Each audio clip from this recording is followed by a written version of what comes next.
ရှင်တွေအားလုံးတာတီစောပါ Development Media Group DMG ရဲ့2026ခုနှစ်ဇူလိုင်လ9ရက်နေ့အတွက်သတင်းအသံထုတ်လွှင့်မှုစတင်ပါတော့မယ်။ဒီနေ့မှာတော့ရခိုင်မှာစေဝါတင်သွင်းခွင့်တင်တာခေါ်ယူနေတဲ့အကြောင်းရခိုင်ဝန်ကြီးချုပ်ဟောင်းဦးညီဖူးသမီးထောင်ဒဏ်9နှစ်ထပ်ချခံရတဲ့သတင်းမောဆက်မပြတ်ရွာသွန်းမှုကြောင့်ရခိုင်ကမြို့နယ်တချို့မှာရေကြီးရေရှမ်းမှုတွေဖြစ်နေတဲ့အကြောင်းပါဝင်တခြားစိတ်ဝင်စားစရာကောင်းတဲ့သတင်းတွေကိုလည်းတင်ဆက်ပေးသွားမှာဖြစ်ပါတယ်။ဒီစီစဉ်ကိုကျမပြည်ပြည်နဲ့အတူရဲစုကပူးပေါင်းတင်ဆက်ပေးသွားမှာပါပထမဆုံးအနေနဲ့ရခိုင်မှာစီဝါတင်သွင်းခွင့်တင်တာခေါ်ယူနေတဲ့အကြောင်းကိုတင်ဆက်ပေးချင်ပါတယ်။2020ရှောင်း2020ပေါ့အခုပင်နာနေအတွင်းရခိုင်ပြည်အတွက်လိုအပ်တဲ့စီဝါတွေကိုတရားဝင်တင်သွင်းနိုင်ဖို့အတွက်စီဝါကုမ္ပဏီတွေကိုအာရခပြည်သူ့ကျန်းမာရေးဌာနကအိတ်ဖွင့်တင်တာခေါ်ယူနေတယ်လို့သိရပါတယ်။အာရခဒေသအတွင်းခရိုင်မြို့နယ်တိုက်နယ်ကြီးလက်စီုံစေခင်းတွေအတွက်လိုအပ်တဲ့စီဝါတွေကိုလိုင်စင်ရစီကုမ္ပဏီစီးဆိုင်တွေအနေနဲ့တရားဝင်အိတ်ဖွင့်တင်တာတင်သွင်းကြဖို့အာရခပြည်သူ့ကျန်းမာရေးဌာနဗဟိုကဖိတ်ခေါ်နေတာဖြစ်ပါတယ်။တင်တာရောင်းချမဲ့ရက်မှာ2020ရှောင်းဇွန်လ22ရက်ကစပြီးဇူလိုင်လ31ရက်အထိဖြစ်ကတင်တာနမူနာပစ္စည်းတွေကိုလည်းဇူလိုင်31ရက်မှာအင်နေရမယ်လို့ပြောပါတယ်။တင်တာနဲ့ပတ်သက်တဲ့ရှက်လက်တွေစီမင်းစည်းကမ်းစီဝါပစ္စည်းတွေအကြောင်းကိုအသေးစိတ်သိရှိလို့ရင်သက်ဆိုင်ရာခရိုင်မြို့နယ်စတဲ့ကျန်းမာရေးဌာနတွေမှာလာရောက်စုံစမ်းနိုင်တယ်လို့ပြောပါတယ်။ကုန်သွယ်ရေးလမ်းကြောင်းတွေပိတ်ဆို့ခံရတဲ့ရခိုင်ပြည်မှာစီဝါပြက်လက်တာတွေမလောက်ငှမှုတွေနဲ့အတူဈေးနှုန်းကြီးမြင့်တဲ့တွေကိုပြည်သူတွေအလူးလဲခံနေရတာပါ။ဒါအပြင်လက်ရှိရခိုင်ပြည်အတွက်လိုအပ်တဲ့စီဝါတွေကိုအိန္ဒိယနဲ့ဘင်္ဂလားဒေ့ရှ်နိုင်ငံတွေကနေတင်သွင်းနေရတာဖြစ်ပါတယ်။တခြားတစ်ဖက်မှာလည်းရခိုင်ကစီယုံစီကံတွေကိုအာဏာသိမ်းစစ်တပ်ကလေကြောင်းပုံကျဲတိုက်ခိုက်တာတွေရှိနေတာကြောင့်ကျင်းမာရေးဆောင်ရှောက်မှုပိုင်းမှာအခက်အခဲဟန်တားတွေလည်းရှိနေတာပါ။ဒါအပြင်စီယုံစီကံတွေမှာခွေးစိတ်ကရိယာတွေနဲ့အရေးပေါ်အသက်ကဲစစ်ပစ္စည်းတွေမလုံးလောက်တာစီဝါပြက်လက်တာတွေကြောင့်အရေးပေါ်ရှင်အနေနဲ့ကြုံလာရင်ကုသရေးလုပ်ငန်းစဉ်တွေနှောင့်နှေးစေတယ်လို့သိရပါတယ်။ရခိုင်မှာကျင်းမာရေးဝန်ဆောင်မှုတွေပိုကောင်းလာအောင်လှုံ့ဆော်နေပြီးလက်ရှိမှာအေးထိန်ရှုပ်ဒေသတွေမှာဆီယာဝင်90ကနေ60အထိရှိနေပြီးအခုနှစ်မှာလည်းသူနာပြု120ကိုတင်နေပေးနေတယ်လို့ ULAA ကောင်းဆောင်ဗိုလ်ချုပ်ထွန်းမြင့်နိုင်ကပြောထားပါတယ်။ဒါအပြင်အာရခပြည်သူတော်လှန်ရေးဆိုရဟာသူတို့ထိန်ရှုပ်ထားတဲ့ဒေသတွေမှာကျင်းမာရေးကိန်းတာမြင့်တင်ဖို့အာရခစေသိပ္ပံကျောင်းနဲ့သူနာပြုတင်တွေကိုခေါ်ယူရရှိပြီးတော့ကျင်းမာရေးဝန်ထမ်းအသစ်တွေမွေးထုတ်နိုင်ဖို့ကြိုးပမ်းနေတယ်လို့သိရပါတယ်။ဆက်လက်ပြီးတော့ရခိုင်ဝန်ကြီးချုပ်ဟောင်းဦးညီဖူးသမီးထောင်ဒဏ်9နှစ်ထပ်ချခံရတဲ့အကြောင်းကိုလည်းတင်ဆက်ပေးမှာပါ။ NLD အစိုးရလက်ထက်ကရခိုင်ပြည်နယ်ဝန်ကြီးချုပ်အဖြစ်တာဝန်ထမ်းဆောင်ခဲ့သူဦးညီဖူးသမီးမမိုးဆန်းစုကြည်ကိုစစ်တပ်ကထောင်ဒဏ်9နှစ်ထပ်မံချမှတ်လိုက်တယ်လို့သိရပါတယ်။ရန်ကုန်မြို့ကမာရွက်မြို့နယ်တရားရုံးကနေဇူလိုင်လ6ရက်မှာထပ်မံထောင်ဒဏ်ချမှတ်လိုက်တာပါ။ NLD ပါတီလူငယ်ကောင်းဆောင်တို့ဖြစ်သူမမိုးဆန်းစုကြည်ကိုအကြမ်းဖက်တိုက်ဖျက်ရေးဥပဒေပုံမှာ52ကကြီးနဲ့ထပ်မံချမှတ်လိုက်တာဖြစ်တယ်လို့ NLD ပါတီဝင်ဟောင်းတို့ကပြောပါတယ်။အာဏာသိမ်းပြီးနောက်ပိုင်းမမိုးဆန်းစုကြည်ကိုစစ်တပ်ကနိုင်ငံတော်အကြီးအကျယ်ပြည့်စုံမှုပုံမှာ905ကကြီးမတရားအသင်းဆက်သွယ်မှုပုံမှာ7.1တို့နဲ့2021ခုနှစ်ကတည်းကထောင်ဒဏ်6နှစ်ချမှတ်ထားတာပါ။အဲဒီနောက်မနေ့ကဇူလိုင်လ6ရက်မှာထောင်ဒဏ်9နှစ်ထပ်မံချမှတ်ခဲ့တာဖြစ်ပါတယ်။မမိုးဆန်းစုကြည်ကိုအာဏာသိမ်းစစ်တပ်က2021ခုနှစ်မေလ9ရက်နေ့မှာရန်ကုန်မြို့ကမာရွက်မြို့နယ်မှာဖမ်းဆီးခဲ့ပါတယ်။အဲဒီနောက်2023ခုနှစ်ဇွန်လမှာရန်ကုန်အင်းစိန်ထောင်ကနေတာယော်ရီအကျဉ်းထောင်ကိုပြောင်းရွှေ့ခဲ့ပါတယ်။2025ခုနှစ်ဩဂုတ်လမှာတော့လွှဲရဲဆက်ခဲ့ပေမဲ့စစ်တပ်ကပြန်မလွှတ်ပဲဆက်လက်ဖမ်းဆီးထားခဲ့တာပါ။ဒါအပြင်အာဏာသိမ်းစစ်တပ်ဟာဒေါအောင်ဆန်းစုကြည်ဦးဆောင်ခဲ့တဲ့ NLD အစိုးရကိုနိုင်ငံရေးအညှို့အတေးထားမှုတွေလွန်ကဲနေပြီးတော့ NLD ကောင်းဆောင်တွေနဲ့တခြားကောင်းဆောင်တွေကိုလည်းဥပဒေမဲ့လုံခြံထောင်ချနေတာဖြစ်တယ်လို့ NLD ပါတီဝင်ဟောင်းတွေကပြောပါတယ်။လက်ရှိမှာမမိုးဆန်းစုကြည်ရဲ့အဖေဖြစ်သူရခိုင်ပြည်နယ်ဝန်ကြီးချုပ်ဟောင်းဦးညီဖူးကိုလည်းအာဏာသိမ်းစစ်တပ်ကနိုင်ငံတော်အကြီးအကျယ်ပြည့်စုံမှုပုံမှာ905ခါခွဲတဘွားဘေးအန္တရာယ်ဆိုင်ရာပုံမှာ51နဲ့ဖွဲ့စည်းပုံအခြေခံဥပဒေဖြည့်ဆည်းမှုပုံမှာ130ကကြီးတို့နဲ့ထောင်ချထားတာဖြစ်ပါတယ်။ဦးညီဖူးကိုအရင်ကရခိုင်ပြည်စစ်တွေကျင်းထောင်မှာထားခဲ့ပေမဲ့2023ခုနှစ်မေလမှာရန်ကုန်မြို့ကအင်းစိန်ကျင်းထောင်ကိုပြောင်းရွှေ့ခံခဲ့ရတာပါ။ဦးညီဖူးဟာထောင်တွင်းမှာမျက်စိကွယ်လူနီးပါးဖြစ်နေတဲ့ပြင်းထန်တဲ့မျက်စိတိမ်ဆွဲရောဂါကိုခံစားနေရတယ်လို့သိရပါတယ်ရှင်။မိုးဆက်မပြည့်ရွာတဲ့တာကြောင့်ရ ရခိုင်ကမြို့နယ်ရှို့မှာရည်ကြီးရင်ရှင်မှုတွေဖြစ်နေတဲ့တဲ့ကိုလည်းပြောပြပေးရှင်ပါတယ်။ရခိုင်ပြည်မှာအခုရပိုင်းမိုးစင်မပြည့်ရောသေးနေပြီးကြောက်တော်မြောက်ဦးမင်းပြမောင်တော်စတဲ့မြို့နယ်ရှို့မှာရည်ကြီးရင်ရှင်မှုတွေရှိနေတယ်လို့သိရပါတယ်။ဇူလိုင်လရက်ကနေစပြီးဒီကနေ့အထိမိုးသေးတဲ့ဇော်ရောသေးနေပြီးတော့မြေနိမ့်ပိုင်းဒေသနဲ့ရည်စည်းရလာမကောင်းတဲ့ကြီးရော်တချို့မှာရေနစ်မြုပ်တာတွေရှိနေတာပါ။လက်ရှိရေနစ်မြုပ်နေတဲ့ကြီးရော်တွေကတော့ကြောက်တော်မြို့နယ်တရီချောင်းဒေသတွေဖြစ်တဲ့ကြောက်တလုံးတရဲတပင်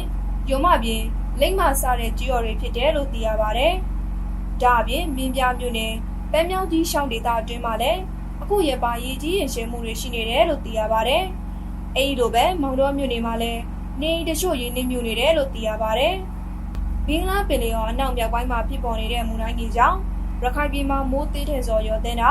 ရေကြီးတာမြေပြိုတာစတဲ့တပွားပင်တွေရှိနိုင်တယ်လို့မိုးလေဝသနဲ့ဇလဗေဒညွှန်ကြားရေးမှူးဦးစီးဌာနကတတိပေးထားပါတယ်။သတင်းတွေကိုဆက်လက်တင်ဆက်ပေးနေပါတယ်။မယူကရွှေပြောင်းလုပ်သား60ကျော်ကိုအေးနဲ့ညီနောင်တွေစာအိတ်ထောက်ပံ့တဲ့အကြောင်းကိုလည်းပြပြပေးချင်ပါတယ်။ရှမ်းပြည်နယ်မြောက်ပိုင်းတရုတ်နေဆက်ဒေသမူဆယ်မြို့နယ်မယူ105မိုင်မှာစာဝိုင်းနေရဲ့အခက်အခဲတွေရှိနေတဲ့ရွှေပြောင်းအလုပ်သမား62ဦးကိုအာရခတပ်တော်အေးနဲ့ညီနောင်မဟာမိတ်တွေကစာအိတ်တွေကူညီပေးခဲ့တယ်လို့သိရပါတယ်။မနေ့ကဇူလိုင်လ6ရက်နေ့မှာညီနောင်မဟာမိတ်အုပ်ချုပ်ရေးကော်မတီရုံးကလူနှုတ်ဦးစံတအိတ်နှုတ်နဲ့စာအိတ်30တအိတ်ကိုကူညီပေးခဲ့တာဖြစ်တယ်လို့မယူသတင်းကဖော်ပြပါတယ်။ပြီးခဲ့တဲ့ဇွန်လ19ရက်ကလည်းကိုကန့်တက်ထင်းချုပ်ဒေသ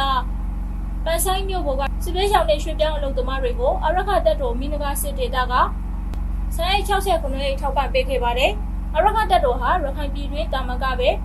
တရုတ်နေဆက်ကွန်တိုရဲ့လမ်းကြောင်းမူဆယ်105မိုင်မယူဒေသမှာ MNDAA, TNL မဟာမိတ်တပ်တွေနဲ့နေမြေထိုင်ချပြီးတော့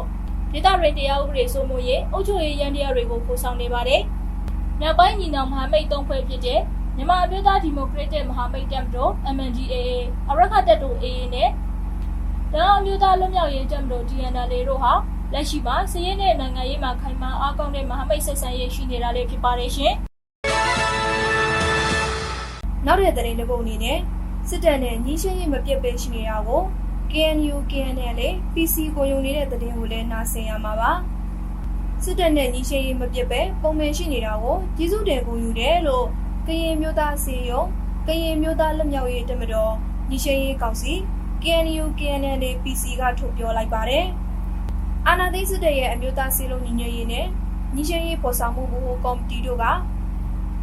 မနေ့ကဇူလိုင်လ6ရက်မှာနေပြည်တော်မှာတွေ့ဆုံပြီးတော့ KNU KNL PC ဒုတိယဥက္ကဋ္ဌနိုကပေါ်ထူကပြောဆိုခဲ့တာဖြစ်ပါတယ်။ဒါအပြင်ရိုးသားဖြူစင်စောနဲ့ညီချင်းရေးကိုပေါ်ဆောင်ရင်လေကူနိုင်မှာဖြစ်ပြီးဆက်လက်ပြီးဝိုင်းဝန်းကြိုးပမ်းရမှာဖြစ်တယ်လို့နိုကပေါ်ထူကပြောဆိုထားပါတယ်။အဲဒီလိုပဲ NSBNC ရဲ့ဥက္ကဋ္ဌဒုတိယဗိုလ်ချုပ်ကြီးရပြည့်ကလည်း KNU KNL PC အဖွဲ့ဟာသူတို့နဲ့စင်စစ်မပြတ်လက်တွဲနေတဲ့အဖွဲ့ဖြစ်ပြီးဒေသတွေတည်ငြိမ်နေရှင်မှုလက်ပတ်ဆက်သွယ်ရေးနဲ့ကုန်စည်စီးဆင်းမှုတို့မှာပေါင်းစပ်ဆောင်ရွက်လိုတယ်လို့ဆွေးနွေးပွဲမှာပြောခဲ့ပါတယ်။ KNU KNL PC ဟာလက်ရှိစစ်အုပ်စုနဲ့တိုက်ပွဲဖြစ်ပွားနေတဲ့ကရင်မျိုးသားစီယုံ KNU ထံက2009ခုနှစ်မှာခွဲထွက်လာတဲ့အဖွဲ့ဖြစ်ပါတယ်။2015ခုနှစ်မှာတနိုင်ငံလုံးပြည်ခတ်တိုက်ခိုက်မှုရစည်းရေးသဘောတူစာချုပ် NCA မှာလက်မှတ်ရေးထိုးထားတဲ့အဖွဲ့ဖြစ်ပြီးတော့အာဏာသိမ်းစစ်တပ်နဲ့တွဲဆုံဆွေးနွေးမှုတွေတောက်လျှောက်ရှိနေတဲ့အဖွဲ့လည်းဖြစ်ပါတယ်။ KNU KNL PC ဟာကရင်ပြည်ကစီရေးနဲ့ကုန်သွယ်ရေးရာရေးပါတဲ့နေဆက်ဂိတ်လမ်းကြောင်းချို့ကိုစိုးမိုးထားပေမဲ့အင်အား200လောက်သာရှိပြီးတော့ကရင်လူထုရဲ့ထောက်ခံမှုနေတယ်လို့ကရင်အရက်ဖွဲ့အဖွဲ့အစည်းတွေစီကသိရပါတယ်။တခြားတစ်ဖက်မှာလည်းအာဏာသိမ်းစစ်တပ်နဲ့ကိုယ်တိုင်ခန့်သမ္မတဦးမင်းအောင်လှိုင်တို့ဟာသူတို့ရဲ့နိုင်ငံရေးအကြံပေးတွေကိုနိုင်ငံတကာကလက်ခံဖို့ KNU KNL PC အပါအဝင် NCA တက်ရောက်နေတဲ့အဖွဲ့အစည်းတွေကိုတုံ့ချပြီးတော့အယောင်ဆောင်ညီချင်းရေးဖန်တီးနေတာဖြစ်တယ်လို့နိုင်ငံရေးလေ့လာသူတွေကသုံးသပ်နေကြပါတယ်။တခြားတစ်ဖက်မှာဒုတိယဗိုလ်ချုပ်ကြီးရပြည့်ဦးဆောင်တဲ့ NSBNC အဖွဲ့ဟာပြီးခဲ့တဲ့ဇွန်လအတွင်းရှေးပြည်တိုးတက်ရေးပါတီ SSPP မိုင်းလာအဖွဲ့ NLDAA ဝပြည်သွေးစည်းညီညွတ်ရေးတပ်မတော် UWSA နဲ့မွေပြည်သစ်ပါတီ NMSP တို့နဲ့တွေ့ဆုံဆွေးနွေးမှုတွေရှိခဲ့ပါတယ်။မြို့ပေါင်း100ကျော်ကိုတော်လှန်ရေးတပ်တွေစီလက်လွတ်ခဲ့ရတဲ့အာဏာသိမ်းစစ်တပ်ဟာ အခုကနေမြေတချို့ကိုပြင်လေစိုးမိုးလာတာနဲ့တူတိုင်းရင်းသားလက်နက်ကိုင်အဖွဲ့တွေနဲ့ပါတွဲဆုံဆွေးနွေးမှုတွေတောက်လျှောက်ကြိုးပမ်းလာနေတာဖြစ်ပါတယ်။လက်ရှိမှာစစ်ကောင်းဆောင်ဟောင်းသမ္မတဦးမင်းအောင်လှိုင်ကတော်လှန်ရေးတပ်ဖွဲ့ဝင်တွေကိုရက်တရာအတွင်းညီရှင်းရေးတွဲဆုံဆွေးနွေးဖို့ဖိတ်ခေါ်ထားပေမဲ့တော်လှန်ရေးတပ်ဖွဲ့ဝင်တွေရဲ့ထိန်းချုပ်နေမျိုးတွေကိုလေကြောင်းတိုက်ခိုက်ပြီးတော့အကြက်ကရှင်းရှင်းမှုတွေလုပ်နေပါတယ်။ဒါပေမဲ့စစ်တပ်နဲ့အပြည့်ရဲ့အဖွဲ့တွေကတွဲဆုံမှုတွေရှိနေပြီးတော့လက်ရှိတိုက်ပွဲဖြစ်နေတဲ့ AA, KIA, KNU, CNF, KNA အပါအဝင် NUG, PDF တွေနဲ့တွဲဆုံဆွေးနွေးမှုတွေလုံးဝမရှိပါဘူး။နောက်ဆုံးတစ်ပုတ်အနေနဲ့နိုင်ငံတကာသတင်းတစ်ပုတ်ကိုလည်းတင်ဆက်ပေးမှာပါ။ဥရောပမှာတောမီလောင်လို့ထွက်ပြေးရသူ1000ကျော်အထိရှိလာတဲ့သတင်းကိုလည်းတင်ဆက်ပေးချင်ပါတယ်။ဥရောပတောင်ပိုင်းတစ်ခွင်မှာတောမီတွေပြင်းထန်စွာလောင်ကျွမ်းနေတာကြောင့်